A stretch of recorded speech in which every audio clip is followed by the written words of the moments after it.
আজ 5ই সেপ্টেম্বর শিক্ষক দিবস। ডক্টর সর্বপল্লী রাধাকৃষ্ণনের জন্মজয়ন্তী।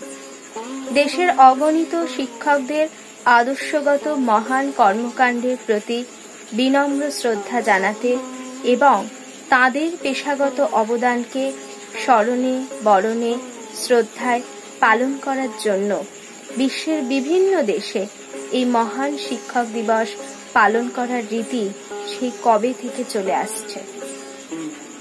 ভারতরত্ন উপাধি বিভূষিত প্রখ্যাত শিক্ষাবিদ, দার্শনিক, আদর্শবান বিচারক ছিলেন ডক্টর রাধাকৃষ্ণন। শুধু তাই নয়, তিনি ছিলেন স্বাধীন ভারতের প্রথম উপরাষ্ট্রপতি এবং দ্বিতীয় রাষ্ট্রপতি। তিনি ছিলেন বাগ্মী, অধ্যাপক, রাজনীতিবিদ এবং অদ্বৈত বেদান্তবাদের রচয়িতা। শোনা যায় তার কিছু প্রিয় ছাত্র ও অধ্যাপক বন্ধুবান্ধব তার জন্মদিন পালন করতে আগ্রহান্বিত হলে রাধাকৃষ্ণন তাদের বলেছিলেন, আমার জন্মদিন পৃথকভাবে পালন না করে আমি গর্বিত হব দিনটি যদি দেশের সমস্ত শিক্ষকদের উদ্দেশ্যে পালন করা হয়। তাই আমাদের জীবনের সকল গুরুর উদ্দেশ্যে সশ্রদ্ধ প্রণাম জানিয়ে মন দর্পণের পক্ষ থেকে আমাদের আজকের সকলের নিবেদন।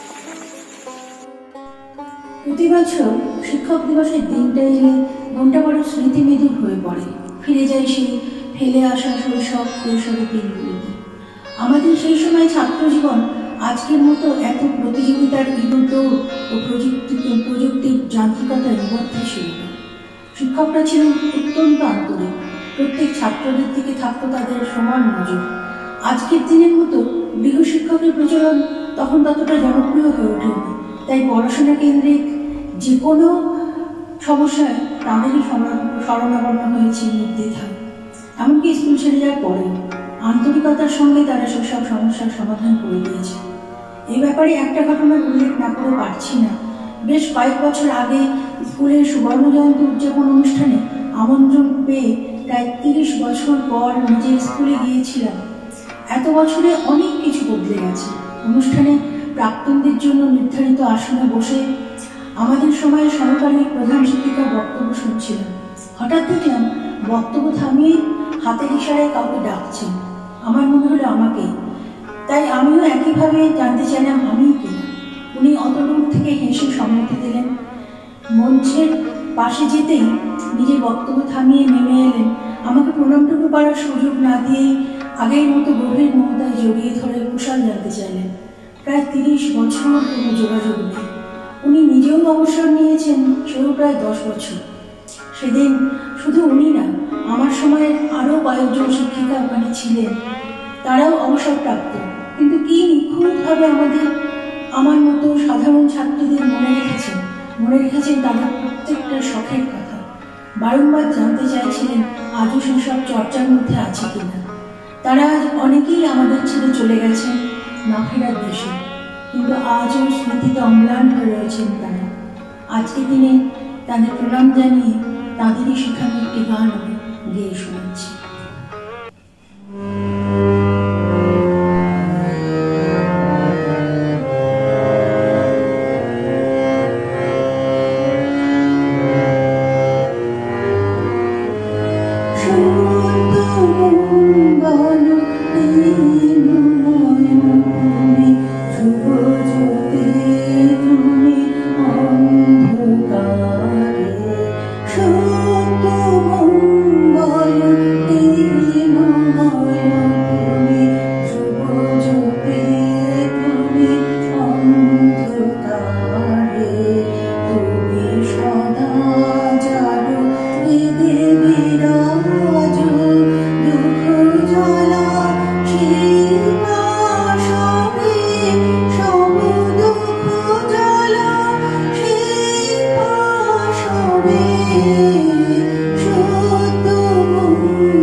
স্বাধীন ভারতের প্রথম প্রধানমন্ত্রী জওহরলাল নেহেরু এবং রাধাকৃষ্ণান ছিলেন খুব ঘনিষ্ঠ বন্ধু আজীবন।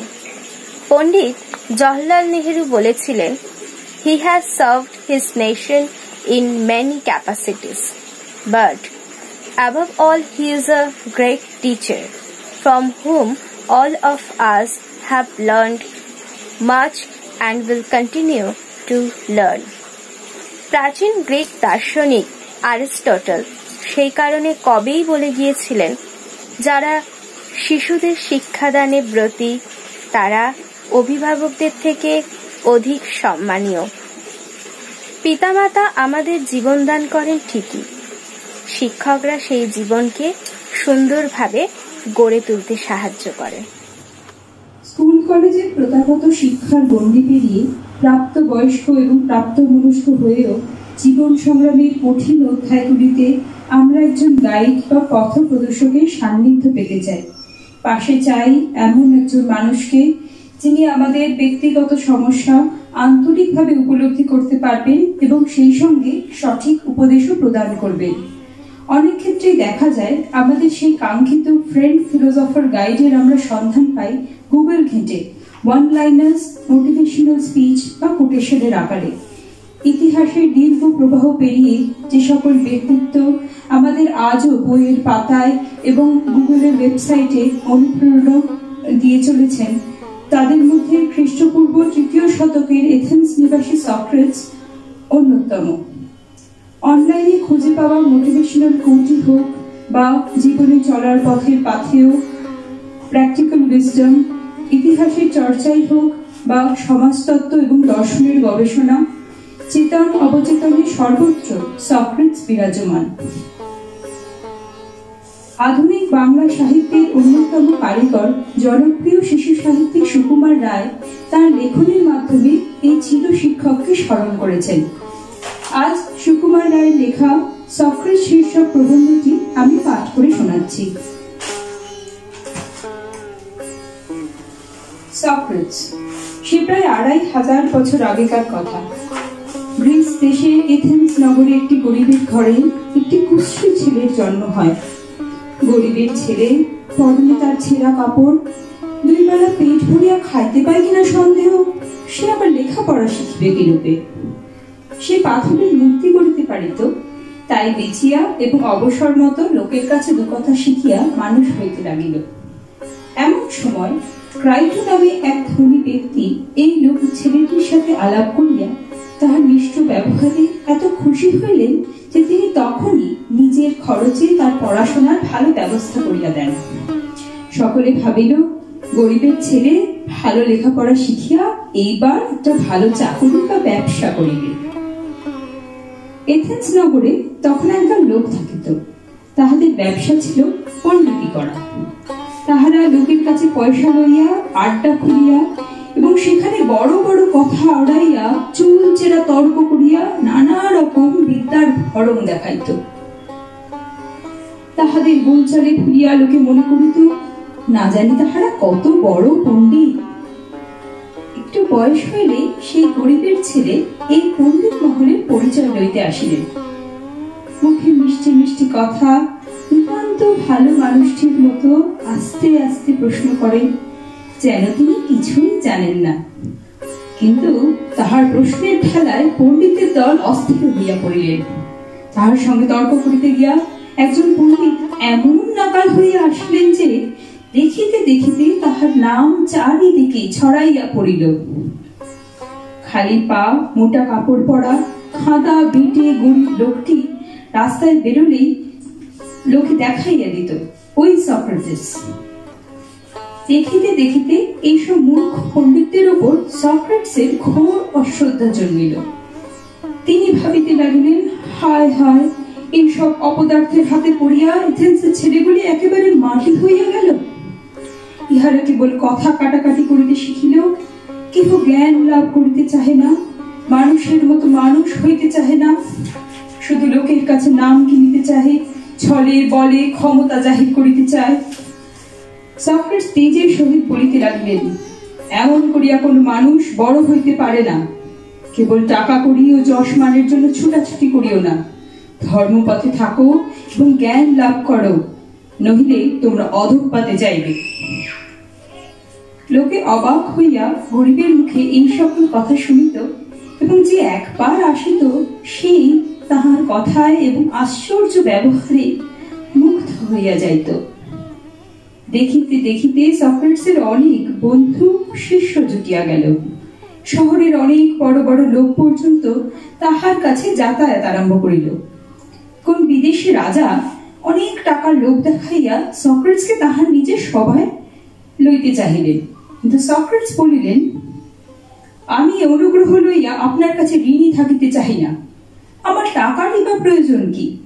এই এথেন্স শহরে অতি অল্প খরচেই দুবেলা আহার করিয়া থাকা যায়, আর কাছেই ঝর্ণার জল, তাহার জন্য পয়সা দিতে হয় না, সুতরাং আমার তো কোনো অভাব দেখি না। সক্রেটিস নিজে গরিবের গরিব, কিন্তু সারা জীবন সকলকে বিনা পয়সায় শিক্ষা দিতেন। এত বড় পণ্ডিত, কিন্তু তাহার মধ্যে অহংকারের লেশ মাত্র ছিল না। কেহ তাহাকে রাগ করিয়া কথা বলিতে শোনে নাই, নিজের সামান্য কর্তব্যটুকু অবহেলা করিতে দেখে নাই। শত্রু মিত্র সকলের জন্য মুখে তাহার হাসিটুকু লাগিয়াই থাকিত। কেহ কড়া কথা বলিলে বা মিথ্যা গালাগালি করিলেও তিনি তাহাতে বিরক্ত হইতেন না। কত দুষ্ট লোক তাহার উপদেশ শুনিতে গিয়া কাঁদিয়া ফিরিত। তাহার মুখের একটি কথায় কত অন্যায়, কত অত্যাচার থামিয়া যাইত। দুঃখ বিপদের সময় কত দূর হইতে কত লোকে তাহার পরামর্শ শুনিবার জন্য ছুটিয়া আসত। যাহা ন্যায় বুঝিব তাহাই করিব, এ কথা তাহার মুখে শোভা পাইত, কারণ তাহার যেমন কথা তেমনি কাজ।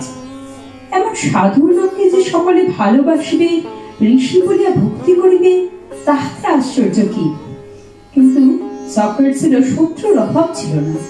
একদল লোক, কেহ হিংসায়, কেহ রাগে, কেহ নিজের স্বার্থের জন্য সর্বদা তাহার অনিষ্ট করবার চেষ্টা করত।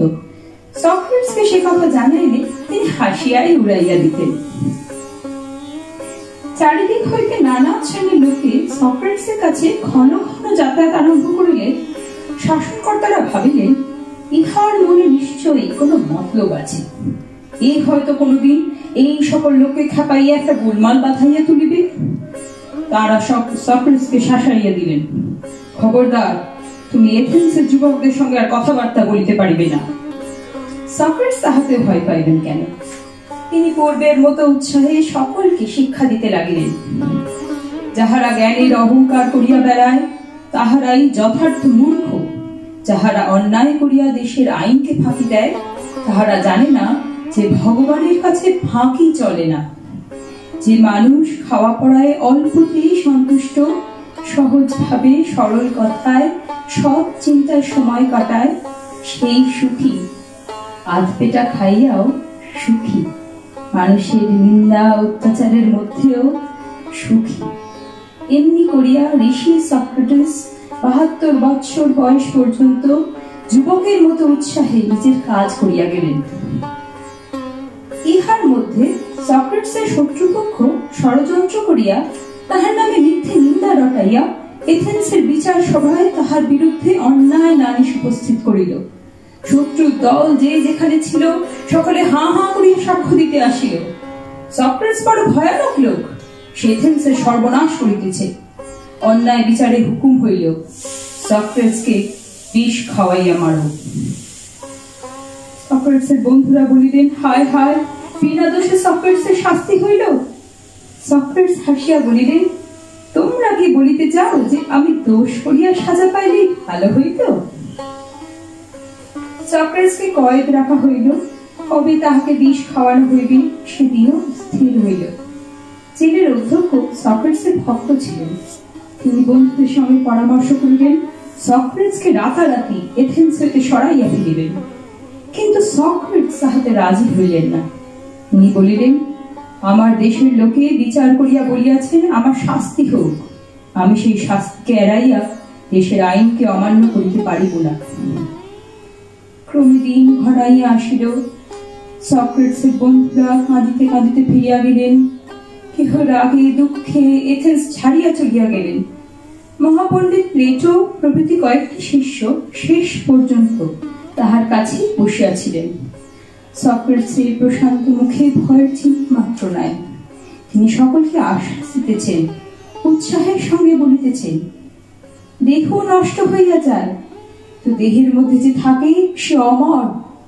এই দেহে যখন প্রাণ থাকিবে না, তখনও আমি থাকিব। একজন শিষ্য বলিলেন, মৃত্যুর পর আপনাকে কোথায় কবর দিব? সক্রেটিস বলিলেন, যেখানে ইচ্ছা, কিন্তু মৃত্যুর পর আমায় পাইবে কোথায়? এমন সময় জেলের প্রধান কর্মচারী কাঁদিতে কাঁদিতে বিষের পাত্র আনিয়া ধরিল এবং সক্রেটিসের কাছে ক্ষমা চাহিল। সক্রেটিস তাহাকে আশীর্বাদ করিয়া হাসি মুখে বিষ পান করিলেন। তারপর শিষ্যদের সহিত কথা বলিতে বলিতে ক্রমে তিনি অবসন্ন হইয়া পড়িলেন। দেখিতে দেখিতে তাহার হাত পা অবশ হইয়া আসিল। শেষে মৃত্যু আসিয়া মহাপুরুষের জীবন শেষ করিয়া দিল। সক্রেটিস মরিয়া অমর হইলেন। তাহার নাম চিরকালের জন্য পৃথিবীর ইতিহাসে থাকিয়া গেল। দিবস নিয়ে আলোচনা করতে করতে ভাবি, সেভাবে বলতে গেলে নার্সারি বা স্কুলে ভর্তি জীবনের আগে পর্যন্ত তো আমরা বাড়িতেই অ আ ক খ, ইংরাজি বর্ণমালা, 1 থেকে 100, ছড়া, রং চেনা, পশু পাখিদের ছবি দেখে চিনতে শেখা, রামায়ণের গল্প, আরও কত কি বাড়িতেই শিখে যাই বাবা মায়ের কাছ থেকে। হামাগুড়ি বয়স থেকে হাঁটতে শেখা, কথা বলতে শেখা, সবই তাদের কাছে। আমাদের বাবা ও মাই আমাদের প্রথম ও পরম গুরু, কারণ আমাদের শিক্ষার হাতেখড়ি তাদের হাত ধরে। তারাই জীবনযাপনের অন্যতম শিক্ষক। তাদের স্নেহে, শিক্ষায়, সহমর্মিতায়, মরমী সমালোচনায়, চরিত্র গঠনের দৃঢ় শিক্ষায় আমরা ঋদ্ধ হতে থাকি ক্রমশ। আমাদের প্রতিটি আচরণের বহিঃপ্রকাশটি কি হবে, শিশু বয়স থেকেই উচিত অনুচিতের বোধ আমরা শিখতে থাকি তাদের কাছে। আমাদের নিজস্ব পছন্দ অপছন্দ, আমাদের দায়বদ্ধতা, বিশ্বাস, অন্যকে মান্যতা দেওয়া, গুরুজনকে সম্মান জানানো, নিজেদের পারিবারিক নীতিকে মর্যাদা দেওয়া, রক্ষণশীলতাকে টিকিয়ে রাখা, এই সমস্ত কিছুই শিখি বাড়ির গুরুজন অভিভাবকদের থেকে। আমাদের আদর্শ, আমাদের চরিত্র গঠন সব কিছুর প্রাপ্তি তাদের থেকে। শিক্ষক দিবসের প্রাক্কালে বাবা মাকে অন্যতম প্রারম্ভিক শিক্ষক তথা গুরু হিসেবে স্মরণ করে প্রণতি জানাতেই পারি। গুরু সাক্ষাৎ পরম ব্রহ্ম, তস্মৈ শ্রী গুরুবে নমঃ। তারপরে শুরু হয় আমাদের স্কুল জীবন। সেখানে একাধিক শিক্ষকের সান্নিধ্যে আসি আমরা। একজন ছাত্রছাত্রীর জীবনে যোগ্য শিক্ষকের প্রভাব গুরুত্বপূর্ণ। দক্ষ শিক্ষকই পারেন তার ছাত্রকে নিশ্চিত রূপে আদর্শগতভাবে রূপান্তর করতে। আগামী জীবনযাত্রায় প্রতিটি উপযুক্ত জীবিকা ও সৎ নাগরিক তথা মানুষ গড়ার কারিগর তারাই। শিক্ষকের সাথে ছাত্রছাত্রীর সম্পর্ক বাবা মায়ের মতো।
প্রবাদ আছে, আ teacher is the second father of a student. এই হিসেবে আমরা বলতে পারি শিক্ষক শিক্ষিকার সাথে ছাত্রছাত্রীর সম্পর্ক বাবা মায়ের মতো। বৈদিক যুগে গুরু বা শিক্ষকের সাথেই তার গৃহে ছাত্রাবস্থা কাটাতো ছাত্ররা। শাস্ত্রে গুরুকে বলা হয়েছে গুরু ব্রহ্মা গুরু বিষ্ণু গুরুদেব মহেশ্বরা, গুরু সাক্ষাৎ পরম ব্রহ্ম তস্मै শ্রী গুরুবে নমঃ। বাবা মা, বড় ভাই বা বোন, কারোর সাথে শিক্ষক শিক্ষিকার সম্পর্কে তুলনা করা যায় না। বৈদিক সাহিত্যে গুরুকে পরম পূজনীয় বলা হয়। শ্রদ্ধা, ভক্তি, ভালোবাসা ও ভয় সবকিছুর মিশ্রণের এক অলৌকিক সম্পর্ক।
শিক্ষক দিবস 1967 সাল থেকে আমাদের কাছে আজও একটা মহান দিবস হিসেবেই সূচিত হয়।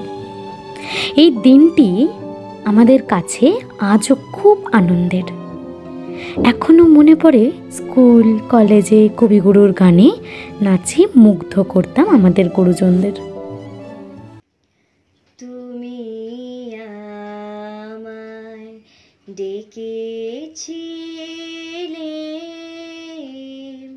ছুটির নিমন্ত্রণে, তুমি আমায় তখন ছিলেম বহু দূরে, কিসের অন্বেষণে তুমি আমায় ডেকেছিলে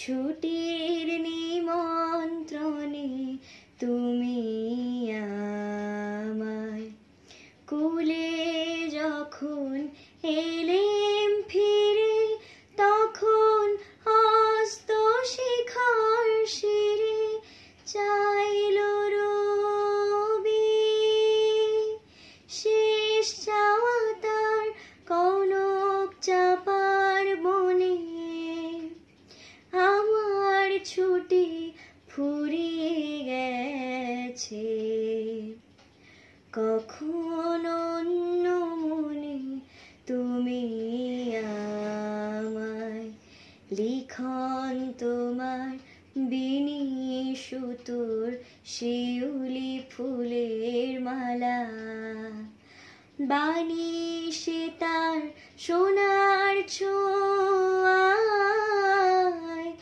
অরুণ আলোয় ঢালা শিউলি ফুলের মালা, এলো আমার ক্লান্ত হাতে ফুল ঝরানো শীতের রাতে, কুহেলিকায় মন্থর কোন মৌন সমীরণে, তখন ছুটি ফুরিয়ে গেছে, কখন অন্য মনে তুমি আমায় ডেকেছিলে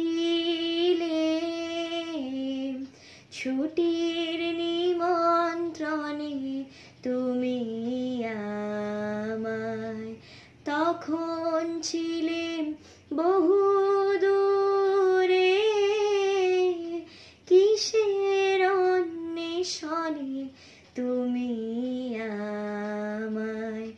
ডেকেছিলে ছুটির নিমন্ত্রণে তুমি আমায়। নমস্কার, আমি অদিতি রায়চৌধুরী। শিক্ষক দিবস উপলক্ষে আমি আপনাদের সামনে একটি আবৃত্তি পাঠ করতে চলেছি। আমার গুরুকে এবং সামনে উপস্থিত সকল শ্রদ্ধেয় ব্যক্তিকে প্রণাম জানিয়ে আমি আবৃত্তিটি শুরু করছি। টিউটোরিয়াল। জয় গোস্বামী। তোমাকে পেতেই হবে শতকরা অন্তত 90 বা 90 এর বেশি। তোমাকে হতেই হবে একদম প্রথম। তার বদলে মাত্র 85। 5টা নম্বর কম কেন? কেন কম? এই জন্য আমি রোজ মুখে রক্ত তুলে খেতে আসি। এই জন্য তোমার মা কাক ভরে উঠে সব কাজকর্ম সেরে ছোটবেলা থেকে যেত তোমাকে স্কুলে পৌঁছে দিতে। এই জন্য কাঠফাটা রোদ্দুরে কি প্যাচপ্যাচে বর্ষায় সারাদিন বসে থাকতো বাড়ির রকে কিংবা পার্কের বেঞ্চিতে। তারপর ছুটি হতে ভিড় বাঁচাতে মিনি বাস ছেড়ে অটোওয়ালাদের ওই খারাপ মেজাজ সহ্য করে বাড়ি এসে না হাঁপিয়ে আবার তোমার পড়া নিয়ে বসে পড়তো, যতক্ষণ না আমি বাড়ি ফিরে তোমার হোম টাস্ক দেখছি। তারপরে আঁচলে মুখ মুছে ঢুকতো গিয়ে ভ্যাপসা রান্নাঘরে। এই জন্যে হাড় ভাঙা ওভারটাইম করে তোমার জন্য আনতি রাখতাম মোটা মাইনে, ভদ্রতার চা জল খাবার হপ্তায় 3 দিন। তাতে কত খরচ হয় রে রাস্কেল? বুদ্ধি আছে সে হিসেব করবার? শুধু ছোট কালে নয়, এখনো যে টিউটোরিয়ালে পাঠিয়েছি, জানিস না কিরকম খরচপাতি তার? ওখানে একবার ঢুকলে সবাই প্রথম হয়, প্রথম, কারণ অধিকার নেই দ্বিতীয় হবার। রোজ যে যাস দেখিস না কত সব বড় বড় বাড়ি ও পাড়ায় কত সব গাড়ি আসে, কত বড় গাড়ি করে বাবা মায়েরা ছেলে মেয়েদের নিতে আসে। আর ওই পাশে না পিছনে ওই অন্ধকারটায় রোজ দাঁড়াতে দেখিস না নিজের বাবাকে?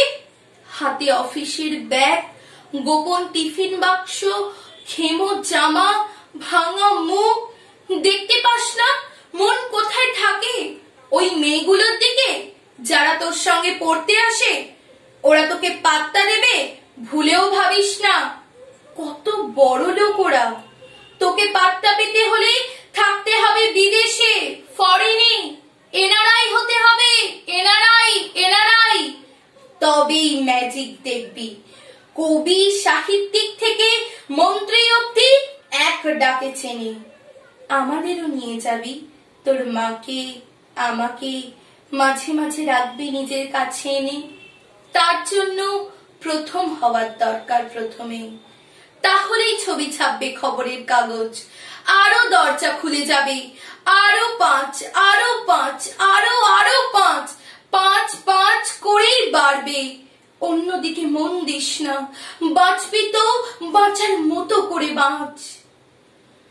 না ভাবে না, আমি তাকাই না মেয়েদের দিকে। ওরা তো পাশেই বসে, কেমন সুগন্ধ আসে, কথা বলে। না পড়ার কথাই দেখি না, উত্তর দিন নোট নি। যেতে আসতে পথে ঘাটে কত ছেলে মেয়ে গল্প করে। না বাপি না, আমি মেয়েদের সঙ্গে মিশতে যাই না কখনো। না বাপি না, একজন আছে অপু, 1 ক্লাসে পড়ে।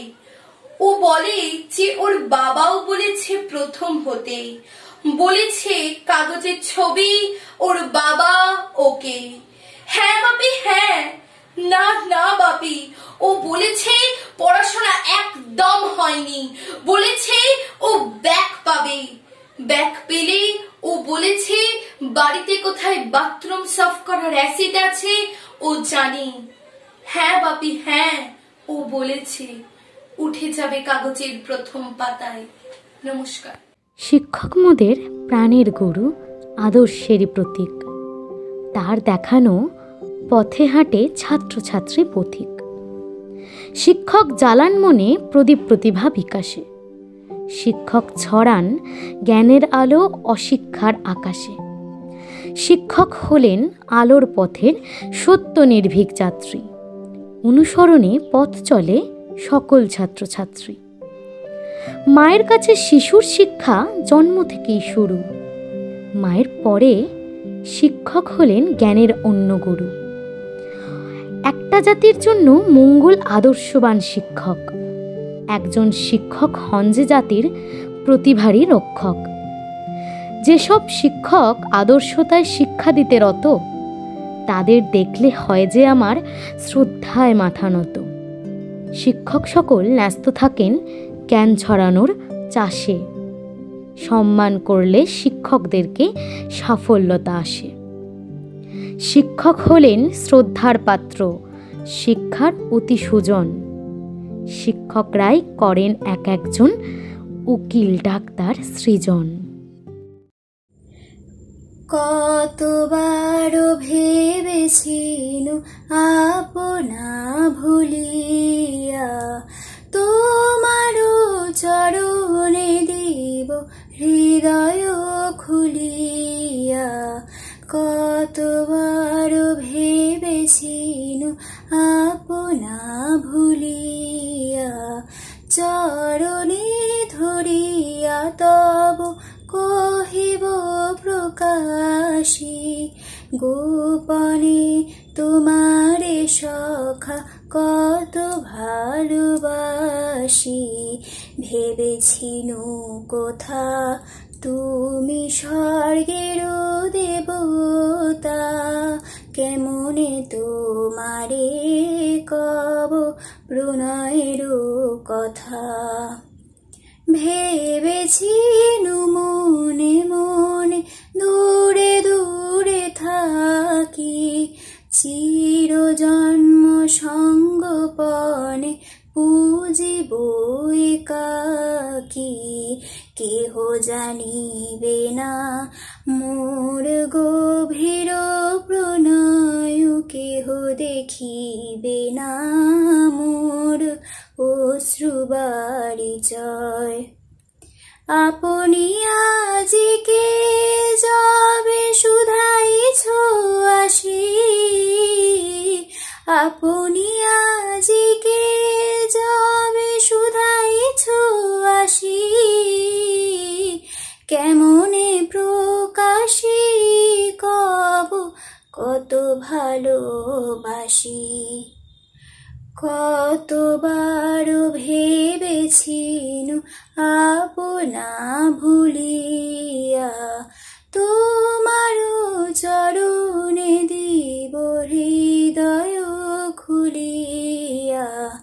কতবার ভেবেছিনু আপনা ভুলিয়া। শিক্ষার পূর্ণজ্যোতি প্রাণে ছোঁয়াও তুমি। বদ্ধ মনটাকে উন্মুক্ত করতে শেখাও তুমি।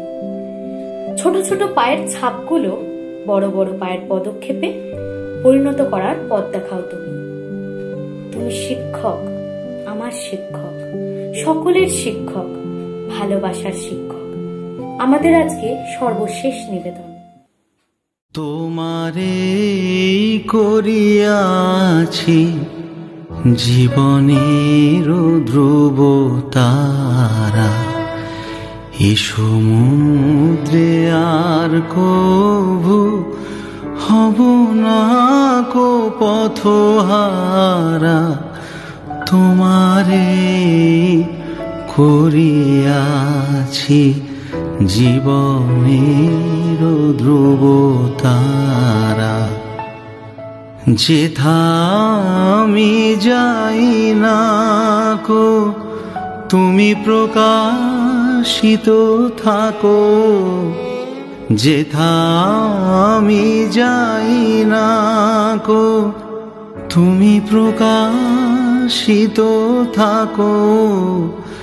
আকুলো নয়ন জলে ঢালো গো কিরণ ধারা, তোমারে করিয়াছি জীবনের ধ্রুব তারা।